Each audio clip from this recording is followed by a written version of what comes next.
To better understand the art of tea, let us explore the history of tea. Tea was first imported from China to Japan toward the end of the 12th century by a Zen monk who had studied it in China. He brought not only tea seeds, but the ceremony the Chinese Zen followers performed in offering a cup of tea to their first patriarch, Bodhidharma. Tea then came to be closely associated with Zen. In fact, there is something in the taste of tea that connects the tea man with the transcendentalism of Zen. As I said before, sake leads us to sociability and conviviality, and not infrequently even to the animal exhibition of energy it releases. It was in the Ashikaga era that tea drinking as an art came out of the Zen monastery and began to be appreciated by people principally of the samurai class. When the shogunate government lost its control over the feudal lords in the 16th century, Oda Nobunaga proved the strongest, and was on the point of unifying the country under his generalship. He encountered a tragic death, however, and was succeeded by Toyotomi Hideyoshi, the ablest of his lieutenants. The work of unification was carried out by Hideyoshi. Both Hideyoshi and Nobunaga were great patrons of the art of tea, which had achieved great development by that time, especially under Hideyoshi. The man who contributed most to this and is properly regarded as the founder of the art of tea was Senno Rikyu, who lived from 1521 to 1591. One might say that it was no more than a historical accident, but to my mind it was inevitable that the life of Rikyu came to illustrate all the contradictions and tragedies, the aestheticism and heroism, absurdities and rationalities buried in the abysmal depths of emptiness. Rikyu happened to be born in the period of political chaos and disorganization. He belonged to the merchant class, whose importance was keenly felt by the warring feudal lords.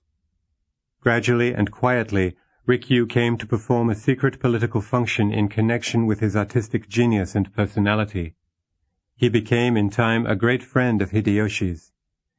Hideyoshi, who acquired a position of power through his superior generalship and political sagacity, was in a way a crude, unlettered warrior, but he seems to have understood the art of tea. The strange thing is that in spite of the utmost strenuousness in the atmosphere enveloping the whole Momoyama period, the warriors conceived a great taste for tea. They would occasionally seclude themselves in the tea-room and, meditatively sipping a cup of tea, breathe the air of quietism and transcendentalism. Temporarily, at least, their minds transcended in the realm of emptiness. Rikyu, great master of the art, seems to have awakened the spirit in those warlike samurai, who, while to a great extent unlettered, were ever ready to look into a world of great artistic traditions. On the other hand, Rikyu, though of the merchant class, came to be influenced by the spirit of the samurai. He thus came to symbolize at least one aspect of the Japanese life as displayed in the Momoyama period.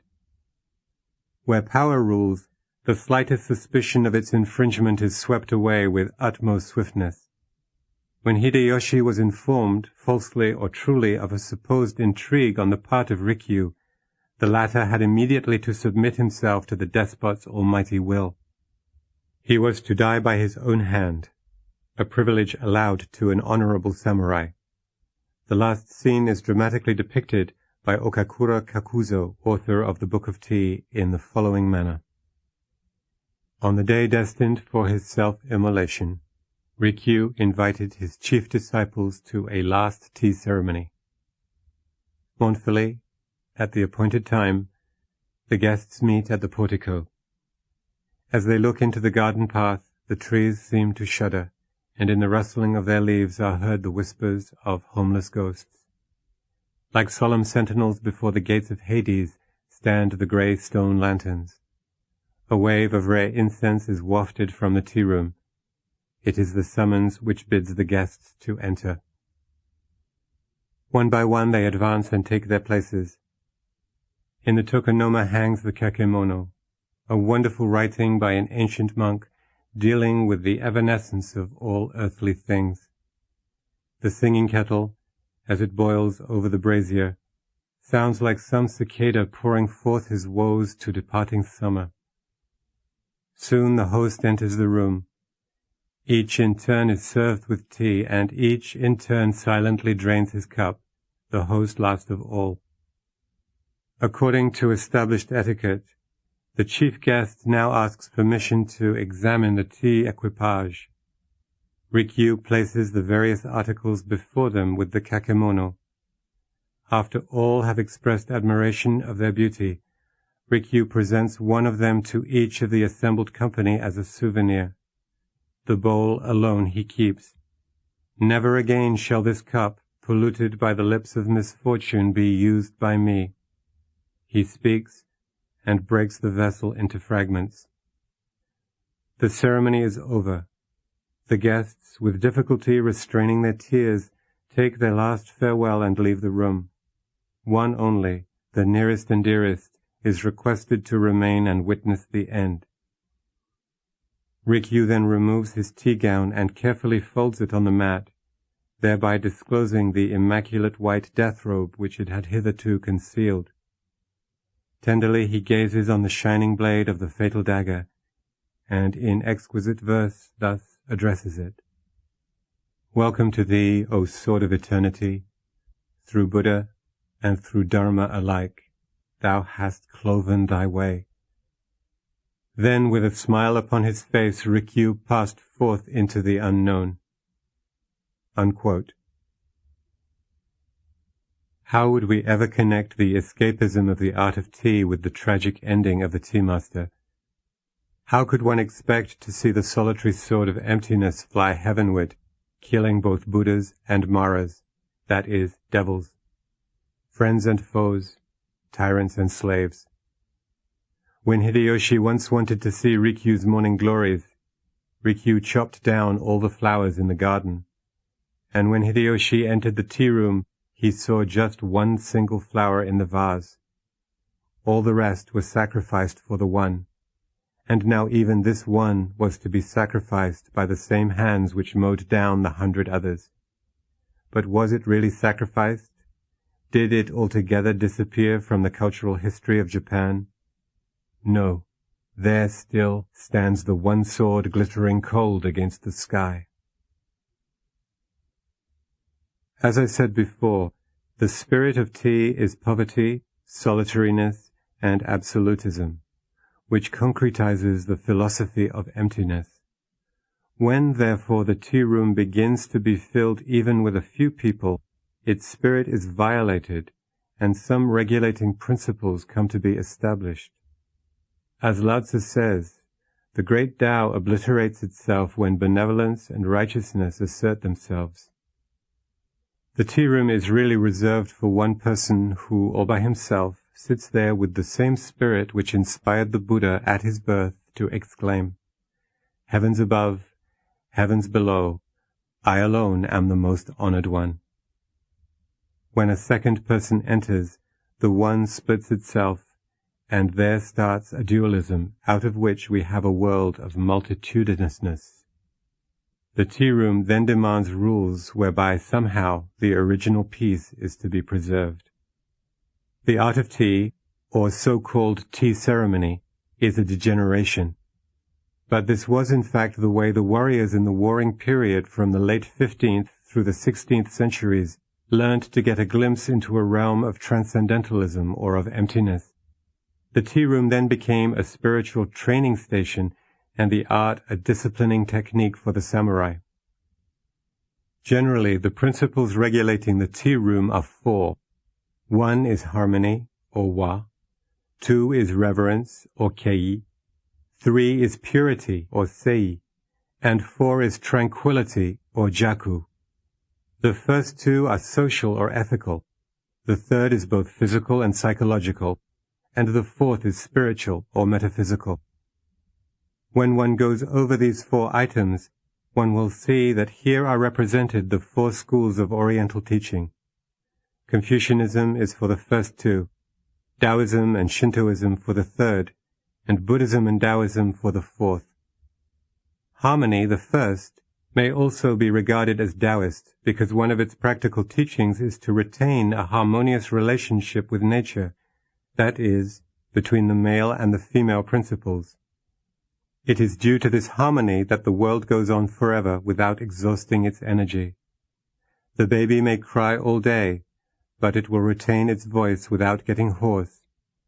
The crying is apparently no sign of inharmony, according to Lao Tzu. Therefore, harmony is called eternity or infinity. Harmony is referred to in Prince Shotoku's constitution as the thing most estimable.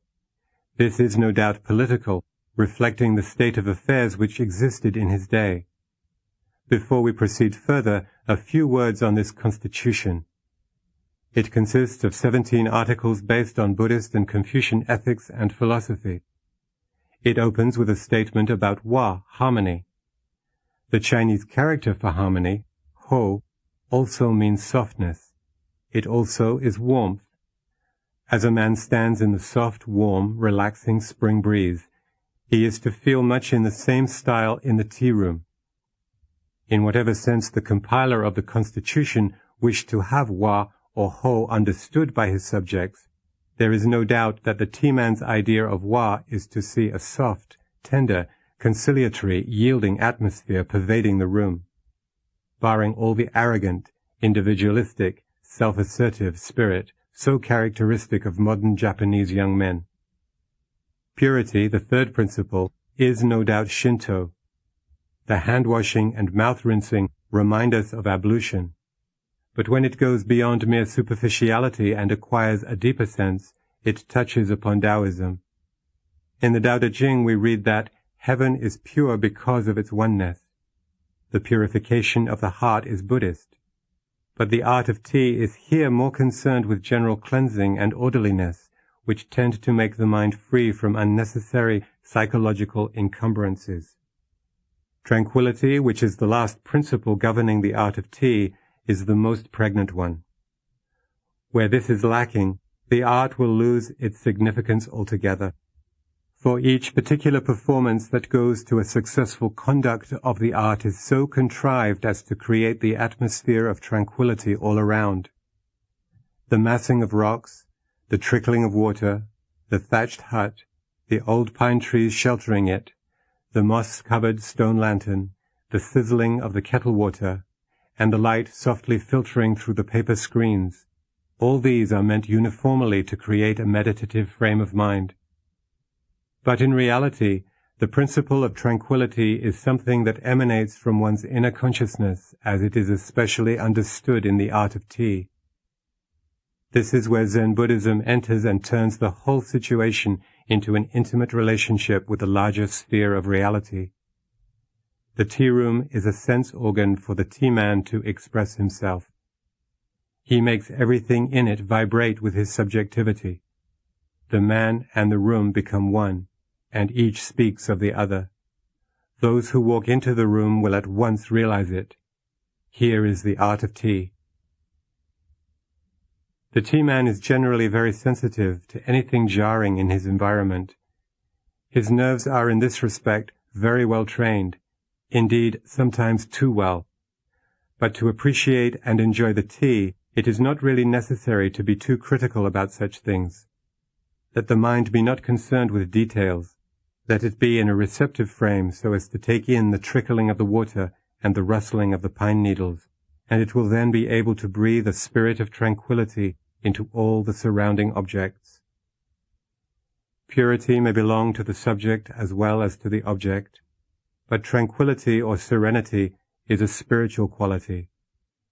When the hands are washed and the mouth is cleansed, the physical person of the tea man may be regarded as purified and fit to enter the tea room. But this kind of purity does not ensure his tranquility. Environment has a great deal to do with the molding of a man's character and temperament, but he is also the molder and even the creator of his environment, for man is at once creature and creator. So tranquility is something man adds to his environment from his inner self. The tea room, the roji or garden, the stone basin, the evergreens surrounding the hut, may be most meticulously arranged in every detail to yield the total effect of tranquility, and yet the tea man's spirit may be found wandering somewhere else. With this most important spiritual quality wanting, the art of tea cannot be anything but a farce. The art of tea is a syncretism of all the philosophical thoughts that were thriving throughout the Ashikaga, the Momoyama, and the Tokugawa periods. That is, the time from the mid-14th to the late 19th century, the time when the cult attained its highest degree of perfection. If Japan did not produce any philosophical system of her own, she was original enough to embody in her practical life all that could profitably be extracted from Confucianism, Taoism, and Buddhism, and to turn them into the material for her spiritual enhancement and artistic appreciation. The Japanese, we can say, did not develop all the implications of Indian and Chinese thought in such a way as to demonstrate their intellectual possibilities. On the contrary, they strove to melt them into the humdrum of their workaday life, thereby transforming this into something enjoyable on a higher artistic plane. The Japanese genius so far failed to assert itself on the intellectual and rationalistic plane, but can we not say that it was manifested more on the side of the art of living? It seems to me that the Japanese are great in changing philosophy into art, abstract reasoning into life, transcendentalism into empirical immanentism. For this reason, the tea room can be said to be the syncretism of the three great schools of Oriental religio-philosophical thought. The Chinese mind is differently constructed. When it came in contact with the Indian way of thinking as represented in Buddhism, it was stirred to the depth of its intellectual powers. It worked out on the one hand the philosophy of Kegon, Tendai, and Sanron, and on the other hand it created the philosophy of the Sung dynasty, known as the Regaku, which is the Chinese elaboration in response to the Zen Kegon interpretation of Mahayana Buddhist thought. The Japanese thinkers so far have not intellectually taken up foreign stimulations, though there are ample indications now that promise a fruitful future for rationalistic thinking in Japan. Ultranationalism has unfortunately set a check on the growth of vigorous original thought among the Japanese. Instead of expressing themselves by free inquiry and healthy reflection on life itself, the Japanese rather sought to escape from feudalistic oppression by such devices as the no dance, the art of tea, literature, and other social and artistic entertainments. The Japanese political system, I think, is to be held responsible for the impotence or lame development of the Japanese philosophical genius. Tranquility is par excellence Buddhistic. The character jaku in Japanese or chi in Chinese has a special connotation in Buddhism. Originally, and nowadays also, jaku means to be quiet or to be lonely, but when it is used in the Buddhist and especially in the Zen sense, it acquires a deep spiritual significance. It points to a life transcending mere worldliness, or to a realm beyond birth and death, which men of penetrating spiritual insight alone are able to inhabit. The Buddhist stanza generally found affixed at the end of a Mahayana sutra reads, "All composite things are impermanent. They belong in the realm of birth and death. When birth and death is transcended, absolute tranquility is realized, and blessed are we." In Buddhism, jaku is generally coupled with metsu, and the combination means absolute tranquility. This is frequently understood as a state of complete annihilation, or of absolute nothingness, and Buddhists are criticized for their nihilism, or acosmism. That this is due to the critics not having a clear enough insight into the deepest recesses of Buddhist thought will easily be recognized by all students who have seriously studied this subject. This is not, however, the place for this kind of discussion, and I will make no further comments on it. I have said that the art of tea was discovered as a way of escape from feudalistic regimentation, but it may be better to say that we all have an innate desire to transcend ourselves, whether we are living under a feudalistic political system or in a liberal democratic country. In whatever political and social environment we may be situated, we are ever seeking a new life which looms up before us. Thus urged, we are never satisfied with what we actually have, but are forever seeking a new era of culture, and for its creation we never relax our efforts. When a new one is found not to be in correspondence with our spiritual needs, and to give us no promise for its future development, it is doomed. If the art of tea stopped short at Confucianism and Taoism, it would be no more than a mere pastime, a quiet entertainment for the bourgeoisie, and we should fail to find in it anything contributing to the enhancement of our spiritual life. It was therefore up to the tea man to introduce into the art something of Buddhist metaphysics. He found it in the Buddhist idea of jaku, tranquility, not as an environmental attribute, but as an idealistic disposition which every tea man, if he really desires to recover a vision, ought to cultivate.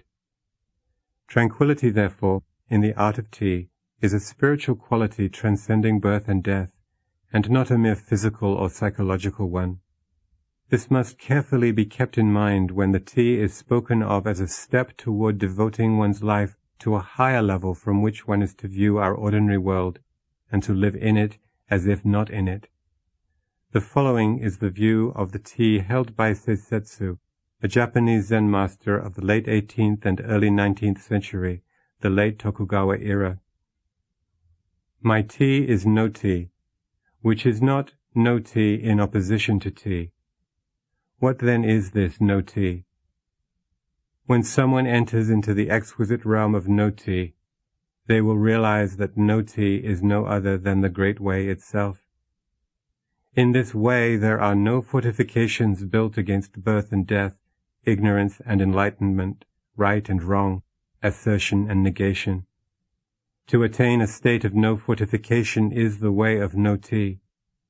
So with things of beauty, nothing can be more beautiful than the virtue of no tea. Here is a story. A monk came to Joshu who asked, "Have you ever been here?" The monk said, "No, master." Joshu said, "Have a cup of tea."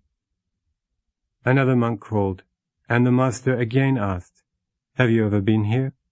"Yes, master," was the answer. The master said, "Have a cup of tea." The same cup of tea is offered to either monk, regardless of his former visit to Joshu. How is this? When the meaning of such a story as this is understood to its depths, one enters into the inner sanctuary of Joshu, and will appreciate the bitterness of tea tempered with the salt of sweetness. Well, I hear a bell ringing somewhere. Unquote. Seisetsu's no tea is a mysterious variation of the tea. He wants to reach the spirit of the art by way of negation. This is the logic of the Prajna philosophy, which has sometimes been adopted by the Zen masters.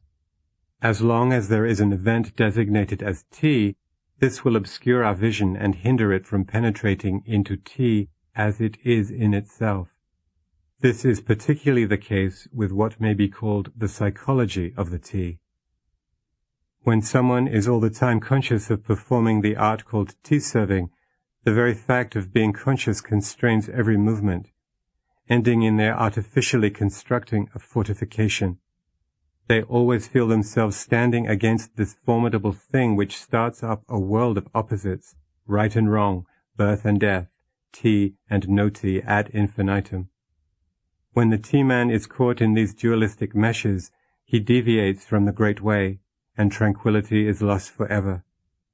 For the art of tea is of the Great Way. It is the Great Way itself.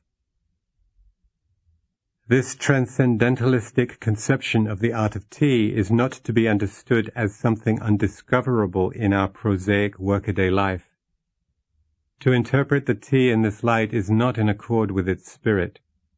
Tranquility is at the basis of every movement, as the tea man takes the powdered tea out of the caddy and stirs it in the bowl with a bamboo whisk. Tranquility is to be dynamically conceived.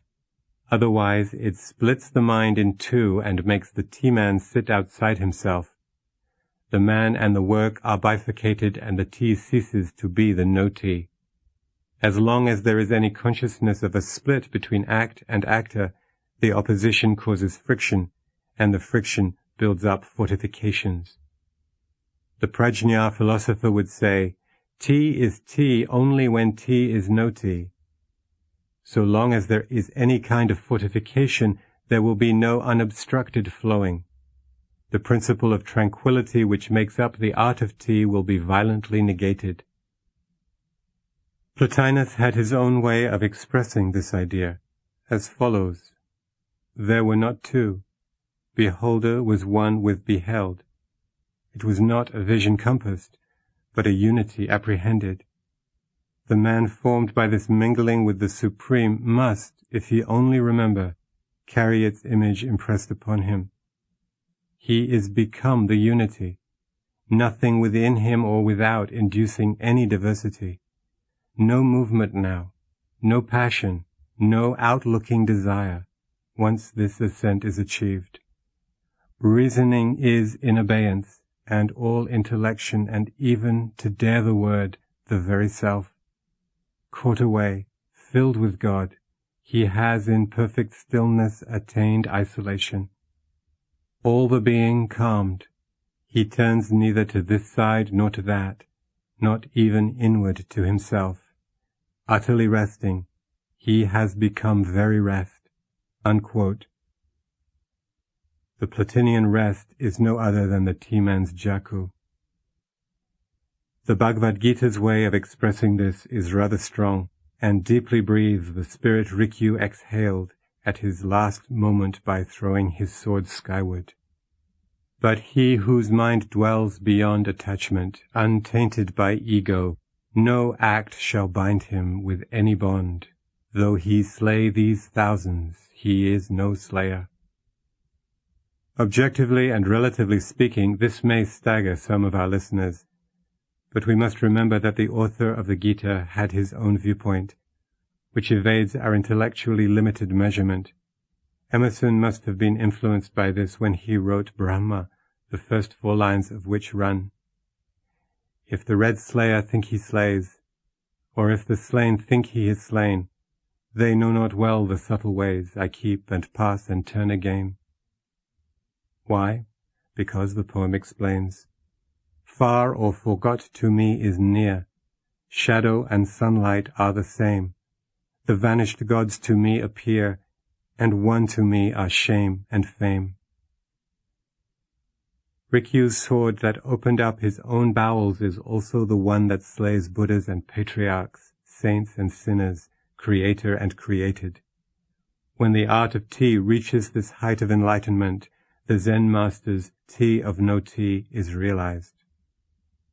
To quote Eckhart, Then how shall I love God?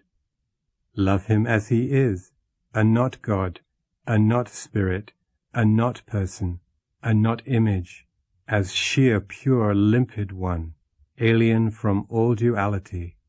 And in this one let us sink down eternally from nothingness to nothingness. If I may add an unnecessary comment, to drink tea as no tea, as recommended by Seisetsu, the Japanese Zen master, is no other than to love God as a not God, to sink eternally from nothingness to nothingness. The principle of tranquility is to be understood in this sense.